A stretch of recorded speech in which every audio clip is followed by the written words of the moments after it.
Okay, so if you didn't know, and heck, until a couple hours ago, not even I knew this happened. But last night, London had another terrorist attack.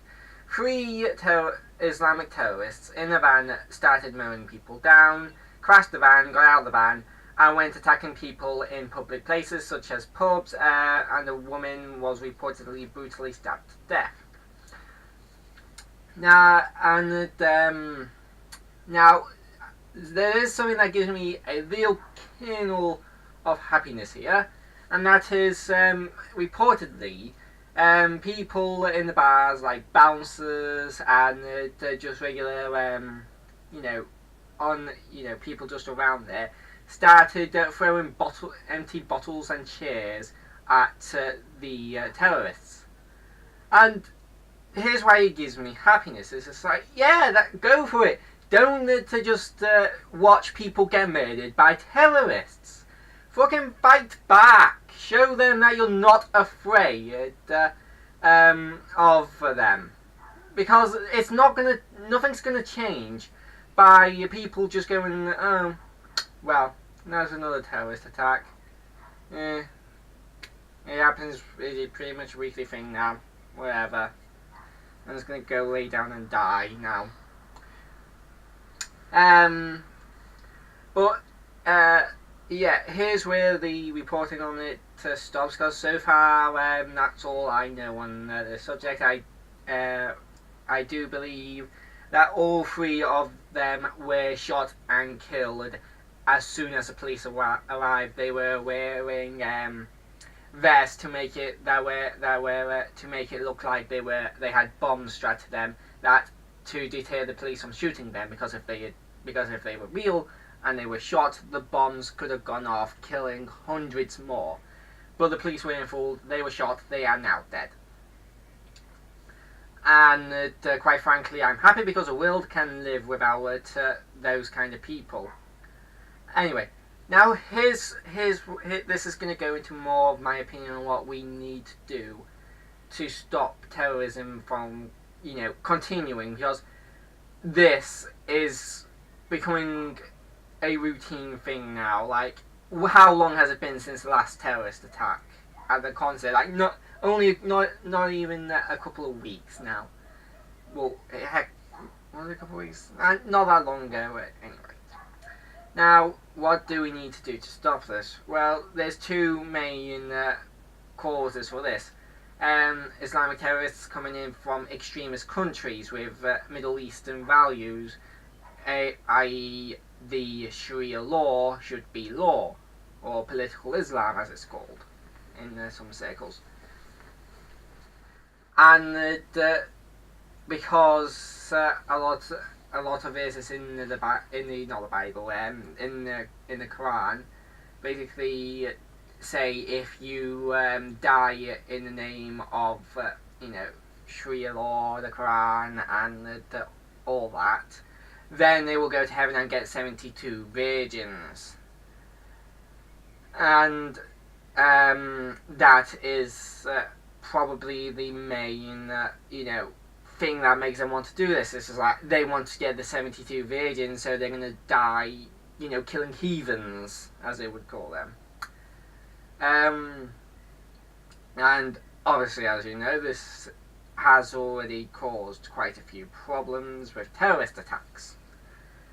So, but it's not just people from the Middle East coming over here. There's also people in the Middle East, staying in the Middle East, but using the internet to get to people who are already in the UK and indoctrinating them into Islam, and making them do this thing, which was the what did happen with the guy who suicide bombed the concert. So, what do I think needs to be done about this? Now, I'm probably going to kick myself in the morning for saying this, because I do not like Trump at all. But I do believe Trump had a good idea when he stopped, planes coming, bringing people to and from. the Middle East and the locations that were identified by Obama as hotbeds for Islamic extremists. And I really do think we need to employ that until we can at least find a better way of filtering out the extremists, so we can, at least stem the flow of extremists to stop, this becoming a weekly thing. But that's not going to stop it completely. Like I said, there are Islamic extremists on the internet getting to the UK youth and indoctrinating them, and then getting them to bomb their own country. I hate to say this, but we do need the UK government to censor and monitor the internet. And it does pain me to say that, because I think the internet should be a place where people can go to freely speak their voice. But when Islam is using it to convert younger teenagers into blowing themselves up in the name of Allah there and killing however many people, one person dying from this is more than too much. So yeah, that would, if we do that, then I'm not going to say this is going to perfectly, completely just stop extremist Islams in the UK, but doing those two will at least stem the flow of Islamic extremism in the UK.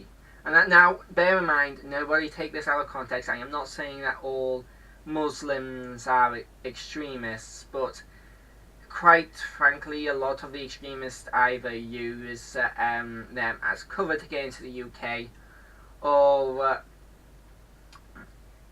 they just aren't,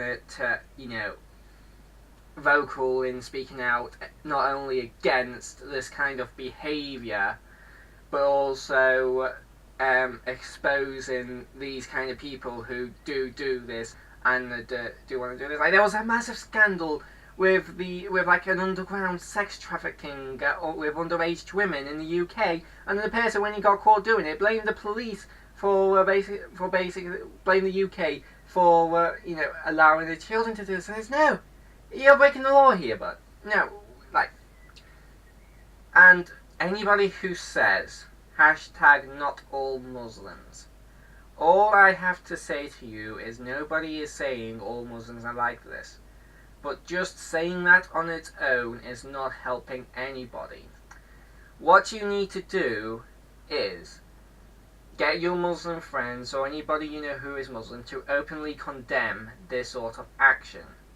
And then build an entire Muslim community solely built to combat this behaviour. And to work with the police to not only identify but imprison people that do this. And not only that, but do you think people would have said #not all Nazis when during the Third Reich and the Holocaust? Because honestly, while what the Nazis did was deplorable and sickening, and still not to, and these Islamic extremists aren't doing it to the same magnitude. But if they could, they probably would. But it's still the same thing. There were Nazis in World War II that didn't agree with Hitler, and they didn't think that the Holocaust was a good idea. But do you think just because there was those actually good Nazis, and bear in mind, Nazi is literally just that, if you translate it, it just literally means national activists. So do you think just because there was good Nazis, we shouldn't have attacked the Nazis in World War II? And like I said, I know that there's a bit of a difference between who has more power here, But essentially, this is a very good comparison, because there are good Nazis and there's good Muslims. But to just ignore, but just saying, just ignoring the evil that the Muslims or the evil Nazis are doing, and just completely ignoring that just because there's good members of that faction is not helping anybody. And that's all I wanted to say in this video. I'll see you guys in the next video. Bye bye.